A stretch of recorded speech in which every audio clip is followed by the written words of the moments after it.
Man, it has been a just brutal stretch for law enforcement around the country. It really has been. It's good to be here on a Monday morning on KCMO, but I need to bring this up as we get rolling here in the 7 o'clock hour. You may have seen the big national story from late last week into the weekend where a Memphis police officer was shot and killed while responding to a suspicious vehicle.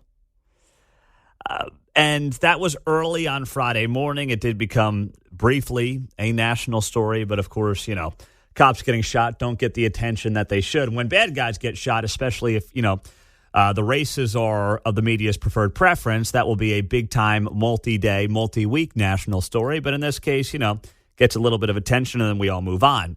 A police officer in Memphis was shot and killed when officers responded to a report of a suspicious vehicle. This was early on Friday morning. One suspect was killed, two other officers and another suspect were wounded in an exchange of gunfire during the incident. So the slain officer was identified as Joseph McKinney, 26 years old. He had been with the department for about 3 years. So when you look at the last 10 days, the last 4 days, 10 officers across the country had been shot as of yesterday in the previous 4 days. We know we've also had officers shot here in the Kansas City area over the last several weeks. We had a KCPD officer shot here last Sunday. I'll tell you where he's at coming up here in a minute. This year, over 100 officers have been shot across the country. Police officers being shot are up 60%.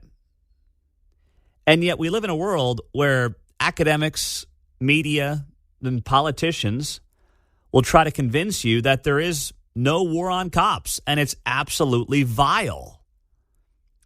If any other group was getting shot at a 60% higher clip year over year, they would be doing, 60-minute features on it. It would be leading the nightly news across every major network. Just imagine, pick whatever preferred group you want to talk about here. If the shootings against them, innocently, by the way, because any cop that's getting shot, is clearly innocent in 99.9% of the situations. Like, rarely is it ever a situation of self-defense when you're shooting a cop, right? Usually, you've got some bad guy, some thug, some person who is committing a crime or about to commit a crime, gets into an altercation with cops, and then the cops have to end up returning fire if the cop gets shot. It's never really self-defense. So now you've got those shootings up 60%. There is a war on cops right now in this country. And the last 4 years have been an incredibly effective model to defund the police without actually defunding the police. Here in Kansas City, I saw a lot of folks were bragging about the fact that, they got the budget all set and they're going to be hiring cops and the rah-rah police and, we're going to be paying more money for our law enforcement. This is just awesome. Let's get it done. Let's do it. The budget's all good here in Kansas City. Can't wait. And I can't wait either. But you tell me right now in this community, who is going to go out there and who is going to actually apply to this job in this town, even with the starting salary up to $65,000. Who's going to do it with the leadership that this community has right now for law enforcement, which is lacking wildly? It's lacking at the political level. It is lacking at the prosecutorial level. Who's going to do it? I mean, I want great people to do it. I know you do as well. As Kansas City residents, boy, do we need it, being down several hundred cops. But the damage that has been done, especially over the last few years, by these people who are now trying to basically buy back your love and buy themselves back into your good graces in the law enforcement community, I can't trust them. I can't trust them as far as I can throw them.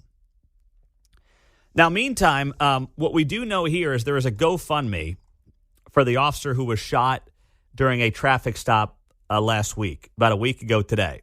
The officer's name is Reed Nelson.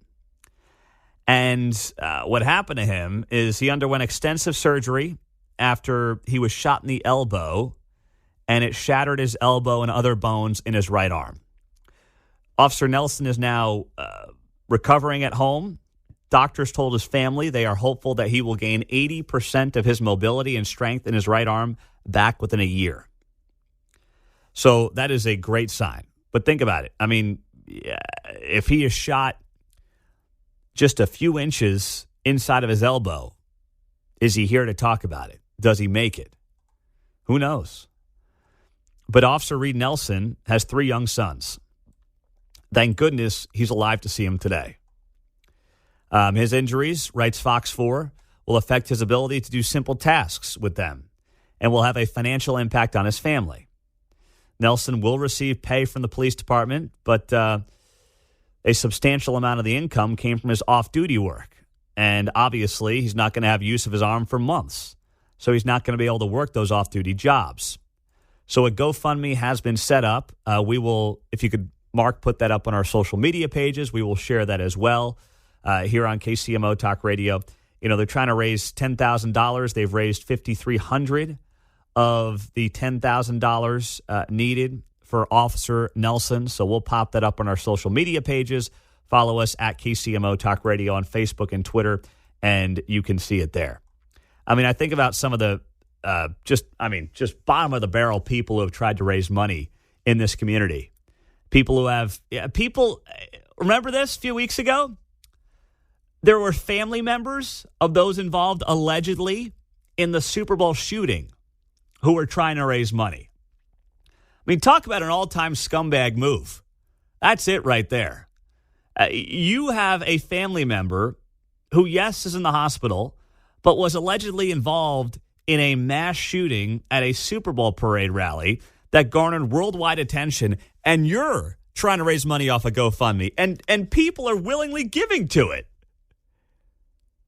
It's just insane. Yet here we have a cop who put his life on the line every single day for this community, and he's halfway there. He's got 63 donations, $5,300. They're trying to raise $10,000. I think this audience can do this in a heartbeat, and that's why we're going to put this up right now. I will share it as well at Pete Mundo on my Twitter. You will see it on my Facebook page as well. I'll pop it up on my Instagram stories too, at Pete Mundo. You can follow me in any of those places, and Mark will get it up on all the KCMO accounts as well, because something tells me this audience can put a pretty easy dent in that to try to help one of our own. And he's got 3 young sons at home. Thank goodness he's alive for them today, but it still is a long road ahead.